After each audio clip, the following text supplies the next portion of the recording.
बिस्मिल्लाहिर्रहमानिर्रहीम। अस्सलाम वालेकुम। जैकब न्यूज़ सां मां आहियां आबिद अली मंगरियो। पेश आहिनि हिन वक़्त जूं हेडलाइंस। बलोचिस्तान खां स्मगल थींदड़ सामान जो रूट तब्दील। हिंदुस्तानी गुटको ऐं पान पराग सां भरियल कारूं बलोचिस्तान जे सरहदी इलाइक़े रोजान जमाली वटां थींदियूं मौलादात थाणे जी हद मां गुज़रण लॻियूं। राति जे पहर में गुज़रंदड़ गाॾियुनि खे नावड़ा चौकी इंचार्ज ऐं SHO मौलादात जी पुश्तपनाही हासिल। SSP जैकबाबाद नोटिस वठे।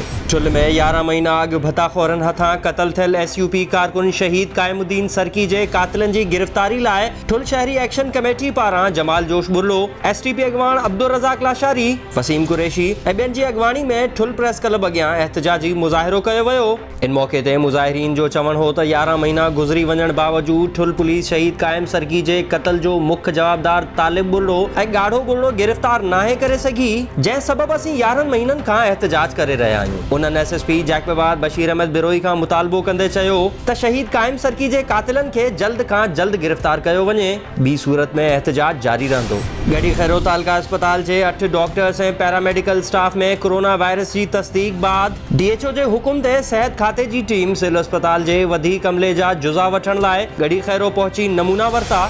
ठुल जे ॻोठ चूक लाशारी जी रहवासी लाशारी बिरादरी पारां पुलिस एहलकार अनीसुर रहमान बंगलानी ऐं CIA जे वॾे मुंशी उमर बंगलानी ख़िलाफ़ एहतजाजी मुज़ाहिरो। लाशारी बिरादरी जे माण्हुनि जो चवणु हो त अनीस बंगलानी ऐं उमर बंगलानी ज़मीनी तकरार तां असां मथां लठियुनि ऐं कुहाड़ियुनि सां हमिलो करे 4 ॼणनि खे ज़ख़्मी करे विधो आहे, जिन ख़िलाफ़ पुलिस को एक्शन न पई वठे। हुननि वधीक चयो त SSP इन मामले जो नोटिस वठी इंसाफ़ फराहम करे। ज़मीन असांजे वॾनि जी आहे, हू ज़बरदस्ती कब्ज़ो करणु चाहिनि था। रोंती में पाड़ेसिरी नौजवान पारां छोकिरी सां मुबैना ॾाढाई करण लाइ संदसि समूरे घर भातियुनि जे खाधे में नशो मिलाए छॾियो। समूरा घर भाती बेहोश। नौजवान पारां छोकिरी सां ॾाढाई जी कोशिश ते छोकिरी सुजाग थी पई, रड़ियुनि ते पाड़े वारा पहुची विया। नौजवान फरार। छोकिरी ऐं संदसि घर भाती अस्पताल दाख़िल। घरधणी इनायत जो चवणु हो त नौजवान असांजे घर ईंदो हो, जंहिं असांजे खाधे में नशो मिलाए मुंहिंजी न्याणी सां ॾाढाई जी कोशिश कई आहे, खेसि गिरफ़्तार कयो वञे। मटियारी में बासर वॾेरे ख़िलाफ़ खोसा आराई ऐं भील बिरादरी जे माण्हुनि जो गॾियल एहतजाज। मुज़ाहिरीन जो चवणु हो त बासर वॾेरो हिकु सियासी शख़्सियत जो नालो इस्तेमालु कंदे असांजी ज़रई ज़मीन ते कब्ज़ो करणु चाहे थो ऐं वॾेरे असांजा पोखियल फसल बि वधाए छॾिया आहिनि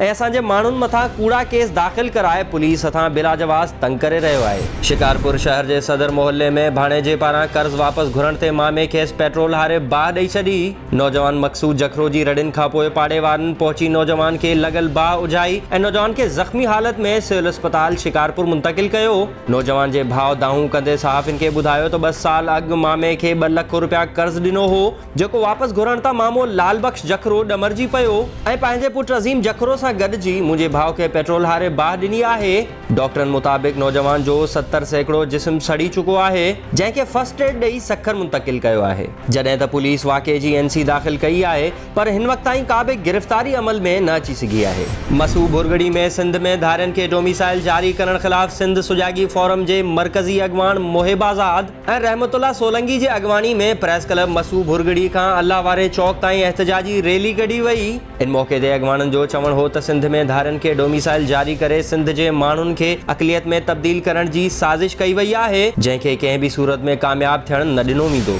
काज़ी अहमद में ख़ानगी स्कूल मालिकनि ऐं प्रिंसिपल्स जी गॾिजाणी। कोरोना सबबि बंदि कयल तालीमी इदारनि बाबति तालीम जे थियल नुक़सान जे अज़ाले ऐं ख़ानगी तालीमी इदारनि जे थियल नुक़सान खे मुंहुं ॾियण ऐं क़दम खणण लाइ वीचारियो वियो। स्कूल प्रिंसिपल्स नसीर साहतो, अब्दुल हफ़ीज़ खोसो, अल्ताफ़ हुसैन खोसो ऐं ॿियनि जो चवणु हो त जेकॾहिं स्कूल न खोलिया त सिंध में अक्सर निजी तालीमी इदारा बंदि थी वेंदा, जंहिंसां न रुॻो उन्हनि जो मुआशी क़तल थींदो, पर उन्हनि इदारनि में पढ़ंदड़ ॿारनि जी तालीम बि तबाह थी वेंदी। हुननि घुर कई त 15 जून ताईं SOPs जारी करे स्कूल खोलिया वञनि। पनवाकिल में जाली डोमिसाइल्स ठाहिण ख़िलाफ़ जसाफ पारां एहतजाजी रैली कढी प्रेस क्लब आॾो मुज़ाहिरो। अॻवाननि ख़िताब कंदे चयो त सिंध हुकूमत फौरी तौर जाली डोमिसाइल्स रद्द करे धारियुनि खे सिंध मां तड़े ऐं सिंध खे पंहिंजा हक़ फौरी तौर ॾिना वञनि।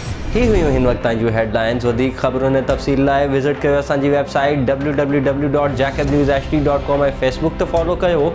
ॾिसंदा रहो जैकब न्यूज़, ख़बर खां हक़ीक़त ताईं।